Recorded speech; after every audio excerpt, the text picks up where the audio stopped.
Il y avait une famille qui vivait dans la jungle. Un jour, le père a demandé à ses deux fils, vu il n'avait que deux fils, d'aller cueillir des fruits pour leur mère qui était malade. C'était des petits fruits et il n'y a que le grand frère qui pouvait différencier les véritables fruits des fruits sauvages. Notons ici que les fruits sauvages, les fruits qui servaient de médicaments étaient vraiment identiques, on va dire très très semblables, ou au point où il fallait vraiment quelqu'un qui ait un jour pratiqué la cueillette pour les distinguer. Cependant, le petit frère était quelqu'un de très rapide dans la cueillette. Mais c'est le grand frère qui connaissait les fruits.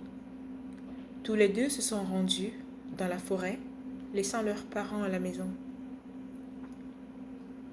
Une fois dans la forêt, le grand frère s'est arrangé à ce que le petit frère puisse connaître quels étaient les fruits à cueillir.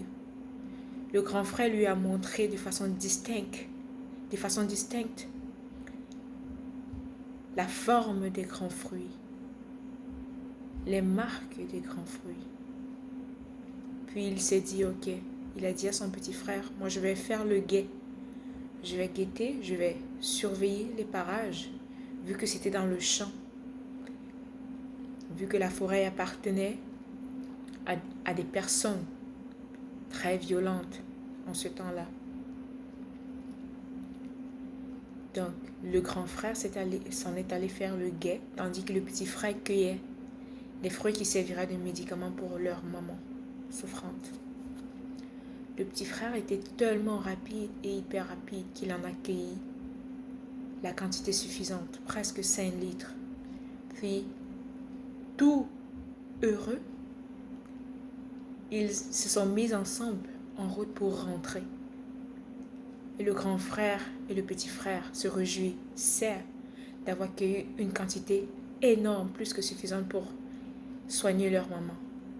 Mais malheureusement, étant arrivés à la maison, ils se sont rendus compte que c'était les mauvais fruits. Enfant de Dieu, cette petite histoire, c'est pour te faire comprendre, pour te faire mettre la puce à l'oreille. Ce qui compte dans la vie, ce n'est pas tes réalisations, ce n'est pas la vitesse à laquelle tu réalises des choses, ce n'est pas l'argent que tu as gagné, ce n'est pas tous ces business que tu as mis en place. Mais ce qui compte le plus dans cette vie, c'est est-ce que tu as réalisé, est-ce que tu as accompli ta mission sur la terre. La mission du grand frère était de cueillir des fruits. Mais il a compté sur la vitesse du petit frère. Et cela n'a rien donné. Leur maman est morte par la suite. Bien-aimé, si le Seigneur ne t'a pas créé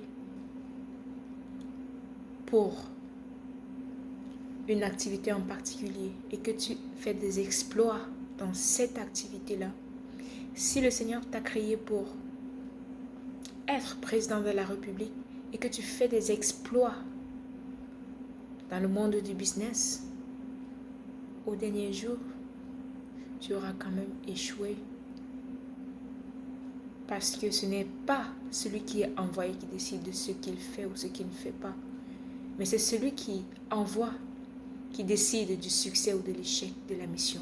C'est celui qui envoie qui coche le succès ou l'échec.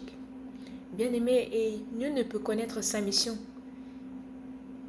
s'il ne cherche l'envoyeur en mission. Le créateur du ciel et de la terre est l'envoyeur en mission. Bien-aimé dans le Seigneur, ce serait regrettable, ce serait douloureux de se voir dire au dernier jour, tu as échoué ta mission. Pourtant, tu as fait tellement de choses, mais tellement sur la terre. Tu as même construit des orphelinats, ce qui est bien. Tu as aidé beaucoup de monde, ce qui est bien. Tu as été un grand businessman. Tu as gagné beaucoup d'argent. Mais est-ce que ta mission, tu la connaissais? Tu as couru avec une grande vitesse, mais dans une voie opposée, dans une direction opposée à la direction qui était la tienne. Bien-aimé dans le Seigneur, aujourd'hui, nous sommes le 5 mai 2026. Est-ce que tu connais ta mission sur la terre? Est-ce que tu as ta mission sur la terre? Il est temps de prendre une pause et de chercher ton Créateur pour qu'il puisse te communiquer ta mission sur la terre. Afin qu'un jour, tu ne sois pas parmi ceux qui ont beaucoup fait, mais qui n'ont rien fait du tout. Shalom.